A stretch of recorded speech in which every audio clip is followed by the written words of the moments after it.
জঙ্গি তৎপরতা নিয়ে বিপরীতমুখী বক্তব্য দিয়েছেন স্বরাষ্ট্রমন্ত্রী এবং প্রধানমন্ত্রীর তথ্য উপদেষ্টা। স্বরাষ্ট্রমন্ত্রীর দাবি, দেশে বর্তমানে কোনো জঙ্গি তৎপরতা নেই, যা আছে সেটা চরমপন্থা। তিনি বলেছেন, ফ্যাসিবাদী আমলের রাজনৈতিক ফায়দা হাসিল করতে জঙ্গি শব্দটি ব্যবহার করা হতো। তবে প্রধানমন্ত্রীর তথ্য সম্প্রচার উপদেষ্টা ডাক্তার জাহিদুর রহমান মনে করেন, দেশে জঙ্গি নেই তা বলা যাবে না। বাংলাদেশে এলো এই প্রথম টাচলেস আরএকে সেন্সেশন ওয়াটার ক্লোজেট। দক্ষিণ কেরানীগঞ্জের হাসনাবাদ এলাকায় গত বছর ২৬ ডিসেম্বর মাদ্রাসায় বিস্ফোরণের ঘটনা ঘটে। এই বিস্ফোরণের ঘটনায় মূল আসামি মাদ্রাসাটির পরিচালক শেখ আলামিন। তার সহযোগী হিসেবে ৩ জন নারীসহ ৬ জনকে গ্রেপ্তার করা হয়।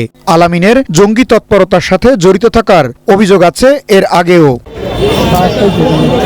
বিস্ফোরণের ঘটনায় সন্ত্রাস বিরোধী আইনে মামলার এজাহারে উল্লেখ করা হয়, গ্রেপ্তার হওয়া আসামিরা নিষিদ্ধ ঘোষিত জঙ্গি সংগঠন জাগ্রত মুসলিম জনতা বাংলাদেশ JMJB'র সমর্থক।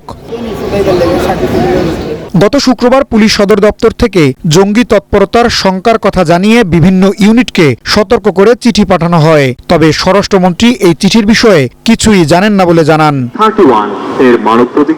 মঙ্গলবার সকালে বাংলাদেশ কোস্ট গার্ডের ৩১তম প্রতিষ্ঠা বার্ষিকী ও সনদ বিতরণ অনুষ্ঠান শেষে সাংবাদিকদের প্রশ্নের জবাবে মন্ত্রী বলেন, দেশে বর্তমানে কোনো জঙ্গি তৎপরতা নেই, তবে চরমপন্থী সহ ছোট কিছু গ্রুপ রয়েছে, তাদের বিরুদ্ধে ব্যবস্থা নিতে কাজ করছে আইন শৃঙ্খলা বাহিনী। আমাদের দেশে এরকম কোনো তৎপরতা নেই।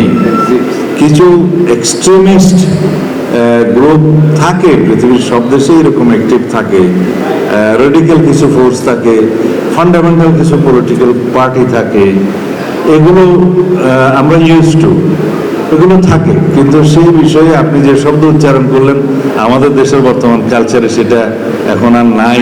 তবে সরকারের বিভিন্ন কার্যক্রমের অগ্রগতি নিয়ে নিয়মিত ব্রিফিংয়ে প্রধানমন্ত্রীর তথ্য ও সম্প্রচার উপদেষ্টা বলেন, দেশে জঙ্গি সম্পর্কে দুটি চরম ধারণা রয়েছে। একটি হলো দেশ জঙ্গিতে ভরে গেছে, আরেকটি হলো দেশে কোনো জঙ্গি নেই। সরকার মনে করে দুটোই ভুল। বাংলাদেশে জঙ্গি আছে, কিন্তু এখানে দুটো এক্সট্রিম আছে। আমি দুটো এক্সট্রিমের কথা বলি।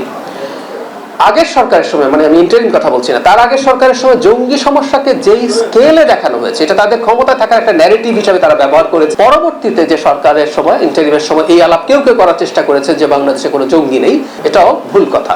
মিলিটেন্সি, জঙ্গিবাদ ছিল, আছে, সেটাকে আমরা আসলে কামব্যাক করতে চাই। প্রধানমন্ত্রীর উপদেষ্টা বলেন, পতিত আওয়ামী লীগ সরকারের সময়ে জঙ্গি হিসেবে যা উপস্থাপন করা হয়েছে তা ছিল সরকারের টিকে থাকার একটি প্রক্রিয়া।